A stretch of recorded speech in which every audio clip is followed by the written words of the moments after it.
भरतपुर गांव के बाजार में रमेश और मदन नाम के दो दोस्तों की आमने सामने फलों की दुकान थी। रमेश बहुत ही ईमानदार स्वभाव का था। वह हमेशा शहर की मंडी से ताज़ा फल खरीद कर लाता और दुकान पर बेचता। वही मदन बहुत ही बेईमान स्वभाव का था।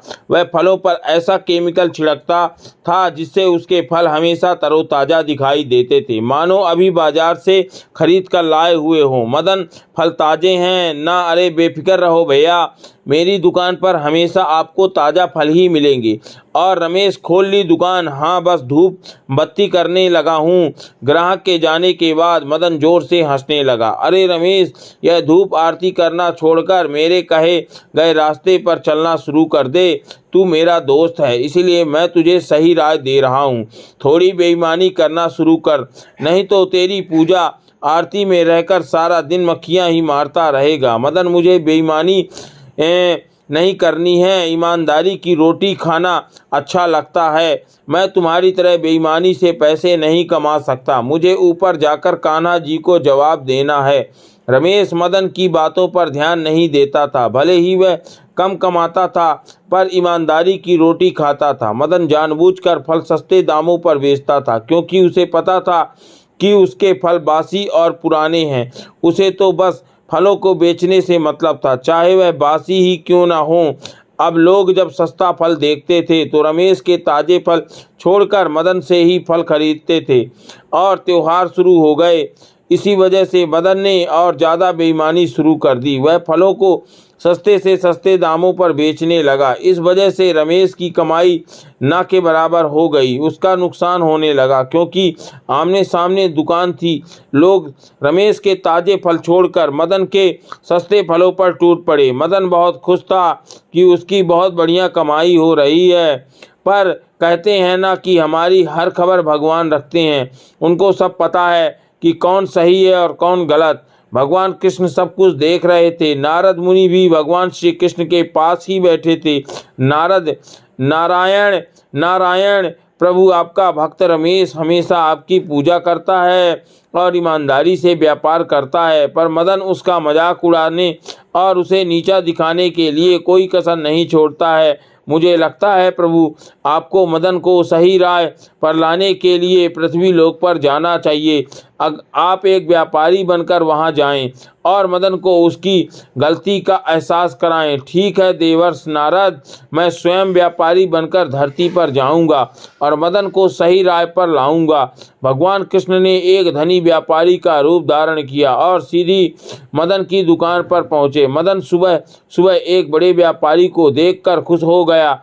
आइए आइए सेठ जी, कहिए कौन से फल देने हैं, बताइए। फल तो सभी प्रकार के लेने हैं। मुझे अब व्यापार करने निकला हूँ तो थोड़ी परख लूँ रखूँगा, तभी तो मैं केवल वही फल खरीदूँगा जिनसे कोई केमिकल नहीं हो और जो बिल्कुल ताज़े हो। बासी फल नहीं खरीदूँगा। अरे सेठ जी, आप चिंता मत करो, यह फल बिल्कुल ताज़े हैं और इनमें कोई केमिकल नहीं है। ठीक है, एक काम करता हूँ, मुझे अभी तुम्हारी विश्वास नहीं हो रहा है तुम्हारे ऊपर, क्योंकि मुझे बहुत बड़ा व्यापार करना है। पहले मैं तुमसे थोड़े फल खरीद लेता हूँ, उसके पश्चात ही मुझे फल स्वादिष्ट लगे तो मैं तुमसे आगे का व्यापार करना शुरू कर दूँगा। लाओ, मुझे सभी फल थोड़े थोड़े बांध दो। अच्छा ठीक है सेठ जी, जैसी आपकी मर्जी। मुझे पता है आप लौटकर मेरी ही दुकान पर आओगे। पूरा बाजार घूम लो, मेरी दुकान से बढ़िया फल आपको कहीं नहीं मिलेंगे और ना मिलने वाले हैं। मदन से फल लेकर व्यापारी बने कृष्ण जी दुकान से उतरे और रमेश की दुकान पर जाने लगे। मदन चौंक हुआ और चौंक गया। बोला, सेठ जी वहाँ क्यों जा रहे हैं? वहाँ कुछ नहीं मिलेगा, वह तो बहुत महंगे फल बेचता है। देखा नहीं रहे हो, उसकी दुकान बिल्कुल खाली है, एक भी ग्राहक नहीं है। मुझे दोनों दुकानों से फल खरीदने हैं। मैं तो व्यापारी हूँ, हर दुकान पर जाकर देखूंगा तो ज़रूर और जहाँ सही लगेगा वहीं से आगे का व्यापार शुरू करूँगा। बने कृष्ण जी भगवान कृष्ण रमेश की दुकान पर पहुँचे। रमेश उस समय भगवान कृष्ण की धूप आरती कर रहा था। यह देखकर कृष्ण जी मन ही मन बहुत प्रसन्न हुए और बोले, भैया मुझे फल चाहिए, परंतु वह ताज़ा और बिना केमिकल के हों। सेठ जी, मेरे फल ताज़े हैं, बिना किसी केमिकल के हैं। मैं भगवान कृष्ण की पूजा करता हूँ और उन्हीं का नाम लेकर ताज़े फल भी खरीदता हूँ और बेचता भी हूँ। जो भी यह है आपके सामने है, आप बता दीजिए आपको कौन से फल चाहिए। अच्छा, यह बात है, लाओ फिर एक सेब काट कर खिलाओ, मैं स्वाद चख लेता हूँ। मैंने सामने के दुकान से भी कुछ फल खरीदे, मुझे जिसके फल ज़्यादा स्वादिष्ट लगे मैं उसी के साथ व्यापार करूँगा। मदन अपनी दुकान पर बैठा सब कुछ देख रहा था। वह थोड़ा घबराया गया और क्योंकि वह जानता था कि उसके फल ताज़े नहीं हैं, वह केमिकल डाले हुए फल थे। भगवान कृष्ण तो यह बात पहले से ही जानते थे, बस लीला रच रहे थे। मुझे तो तुम्हारे फल बहुत स्वादिष्ट लगे, मैंने तो सोच लिया है वह सामने की दुकान के फलों में वह स्वाद नहीं जो तुम्हारे फलों में है। मैं तुमसे ही व्यापार करूँगा। मैं तुम्हें आज ही 100 रुपये की आम का ऑर्डर लिखवाता हूँ और आम रसीले और बढ़िया मीठे होने चाहिए। आम की जो भी कीमत होगी मुझे बता दो। एक पल के लिए तो रमेश हैरान रह गया, क्योंकि पिछले कई महीनों से उसकी बिक्री हो ही नहीं रही थी। हर व्यापारी, हर ग्राहक मदन की दुकान पर ही जाता था, पर पहली बार एक ऐसा व्यापारी आया जिसने रमेश की दुकान से फल खरीदे। रमेश बहुत खुश हुआ। व्यापारी रूपी श्री कृष्ण जी रमेश को आम के पैसे देने लगते हैं, तभी रमेश उन्हें रोक देता है। सेठ जी, अभी मेरी दुकान पर इतने आम नहीं हैं, मैं शहर की मंडी से बढ़िया रसीले आम खरीद कर लाऊंगा। आप मुझे थोड़ा एडवांस दे दो, बाकी के पूरे पैसे आप मुझे तभी दे देना। अरे नहीं भाई, तुम भी तो मैं अपने पास से खरीद कर लाओगे, मैंने आप बाद में भी पैसे देने हैं तो अभी भी पूरे ही ले लो। ठीक है सेठ जी, मैं परसों तक आपको आम दे दूंगा, आप परसों ले लेना। मैं कल सुबह ही मंडी चला जाऊंगा और बढ़िया ताज़े फल खरीद के ले आऊंगा। यह तो बहुत अच्छी बात है रही। ठीक है, फिर तो मैं परसों आता हूँ। अगर व्यापार अच्छा हुआ तो मैं तुमसे आगे भी फल खरीदता रहूँगा।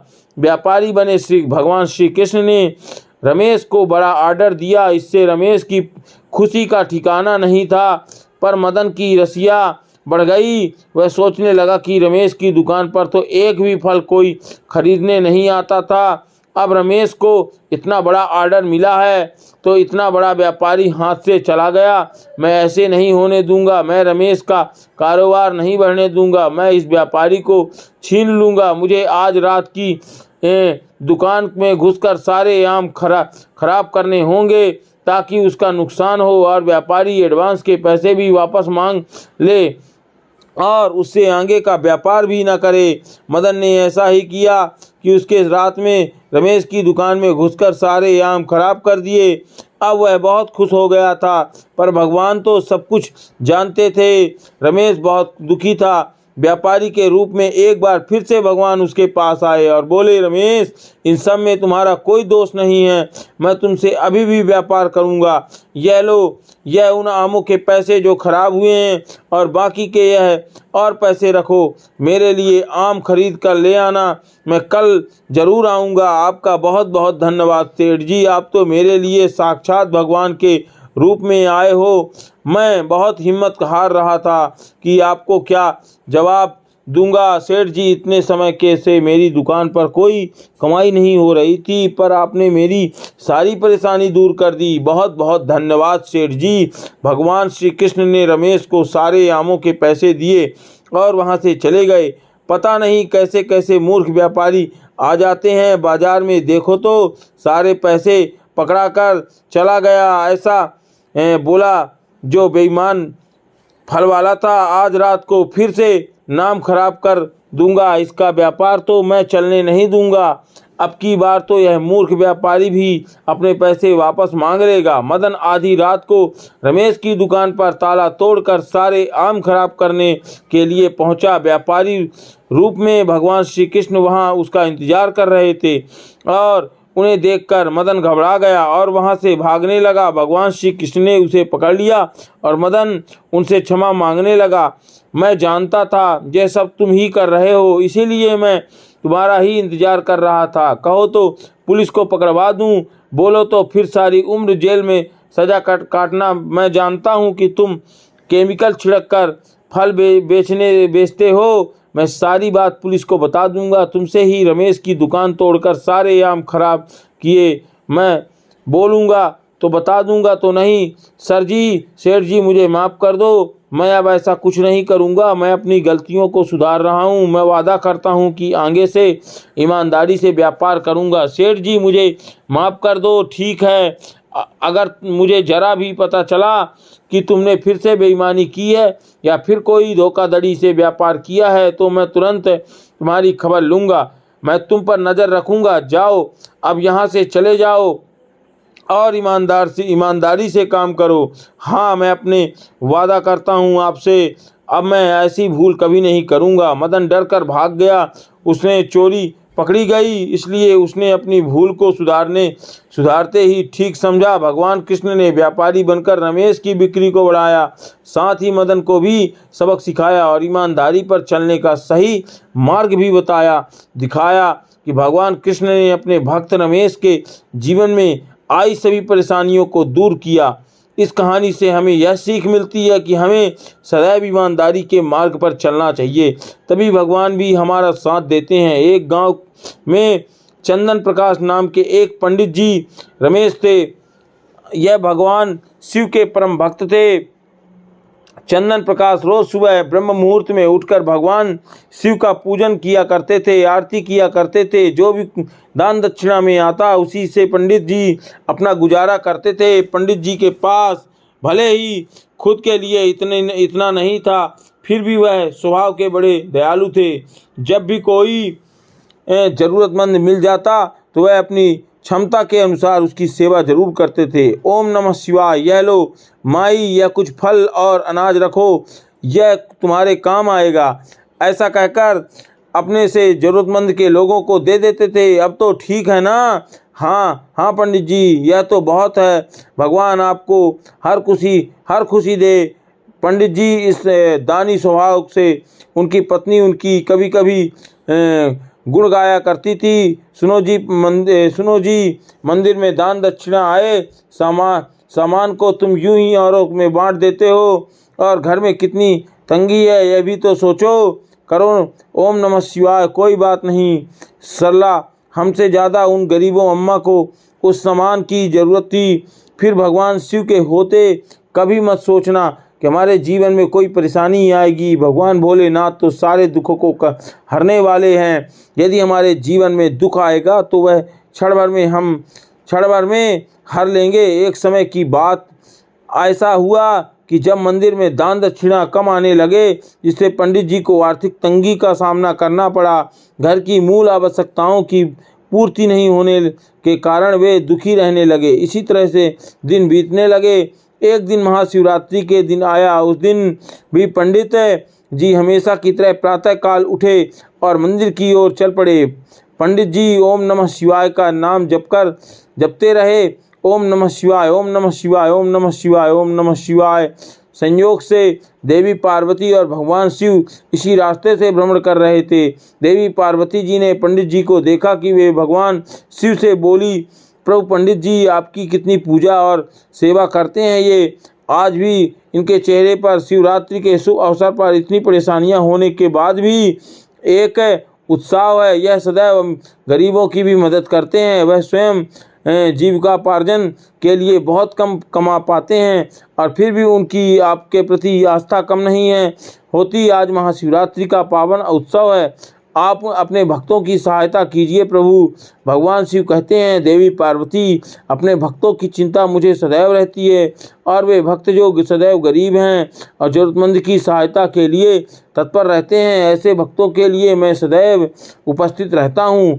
आप निश्चित रहिए, आज पंडित जी मेरे शिवलिंग पर जितने बेलपत्र भी चढ़ाएंगे, वही बेलपत्र आज रात्रि में पंडित जी को धनवान बना देंगे। यह बातचीत करके पार्वती जी और शिव जी तो चल दिए, किंतु उसी समय यह राह से एक व्यापारी गुजर रहा था। उसके शिव पार्वती का यह वार्तालाप सुन लिया। अगर चढ़ाए हुए बेलपत्र से वह पंडित जी धनवान हो सकता है तो फिर मैं क्यों नहीं हो सकता। मैं आज ही उससे जाकर मंदिर से चढ़ाए हुए सारे बेलपत्र खरीद लूँगा। यही सोचकर वह लालची व्यापारी पंडित जी के घर पहुँचा और बोला, पंडित जी, आपके अब तक जितने भी बेलपत्र शिव पूजन पे चढ़ाए हैं वह सब मुझे दे दीजिए, बदले में मैं आपको 100 स्वर्ण मुद्राएं दूंगा। सरला से, सेठ जी, मुझसे क्या मांग रहे हैं आप? यह बेलपत्र तो मैं शिव जी की पूजा अर्चना में चढ़ाए हैं। सुनो जी, हमें धन की ज़रूरत है और क्या पता इन सेठ जी को उनके बेलपत्रों की हमसे ज़्यादा आवश्यकता हो, इसलिए आप दे दीजिए। इसके पश्चात पंडित जी ने सारे बेलपत्र बोरे में भरकर व्यापारी को दे दिए। व्यापारी बोला, लेकर मंदिर पहुँचो और शिवलिंग पर चढ़ाकर देखने लगा। शिव, अब जल्दी से वह कृपा मुझ पर कर दो जो आप पंडित जी पर करने वाले थे। देखो, मैं सारे बेलपत्र ले आया हूँ। हो सकता है भगवान शिव थोड़ी देर में मुझ पर कृपा करें। यहीं बैठकर प्रतीक्षा करता रहा। प्रतीक्षा करते करते सेठ जी को आधी रात हो गई। सेठ जी चमत्कार देखने के लिए बहुत उतावले हो रहे थे। आखिर तीसरा पहर गुजरने के बाद सेठ जी के सब्र का बांध टूट गया और क्रोध में आकर सेठ जी शिवलिंग पर झंझको लगे। सेठ के हाथ शिवलिंग से ही चिपके रह गए। सेठ ने बहुत प्रयास किया किंतु उसके हाथ हिले तक नहीं। थक हार कर शिव जी से क्षमा याचना करने लगा। शिव जी, यह क्या हो गया? मेरे हाथ इस शिवलिंग से हट क्यों नहीं रहे हैं? तभी शिवलिंग से आवाज़ आई, अरे लोभी सेठ जी, पंडित जी से तुमने यह बेलपत्र खरीदे हैं, उसे तुम 1000 स्वर्ण मुद्राएं दोगे। यदि तुम इसे स्वीकार करते हो तभी तुम्हारे हाथ इस शिवलिंग से अलग होंगे। हाँ प्रभु, मैं उसे 1000 स्वर्ण मुद्राएं अवश्य दूंगा। मुझे क्षमा कर दीजिए प्रभु, मैं आगे से कभी लालच नहीं करूंगा। सदैव निष्काम निस्वार्थ भावना से दूसरों की मदद करूंगा। भगवान भोलेनाथ ने व्यापारी को क्षमा कर दिया और उसके हाथ शिवलिंग से अलग हो गए। उसके पश्चात उस व्यापारी ने पंडित जी को भेंट स्वरूप 1000 स्वर्ण मुद्राएं दी। शिव जी का कथन सत्य हुआ। पंडित जी के जीवन के सारे दुख दूर हो गए और सच में जो भी प्राणी सच्चे हृदय से भगवान शिव को याद करता है, शिवलिंग का व्रत रखता है, भगवान शिव उसके जीवन के सारे दुख हर लेते हैं और सदैव उसकी कृपा बनी रहती है। प्रिय दोस्तों, कमेंट में हर हर महादेव लिखना ना भूलें और इस वीडियो को बस 3 लोगों को शेयर करें। अवश्य आपके मन की सभी इच्छाएं पूर्ण होंगी और साथ ही इस चैनल को लाइक कर दें, सब्सक्राइब कर दें और जो भी मुझसे बोलने में त्रुटि हुई हो उसे मैं आपसे क्षमा प्रार्थी हूँ और हम सभी एक साथ मिलकर ज्ञान की प्राप्ति करेंगे और इस जीवन को सार्थक बनाएंगे। और आज की वीडियो यहीं तक और आपको तहे दिल से धन्यवाद।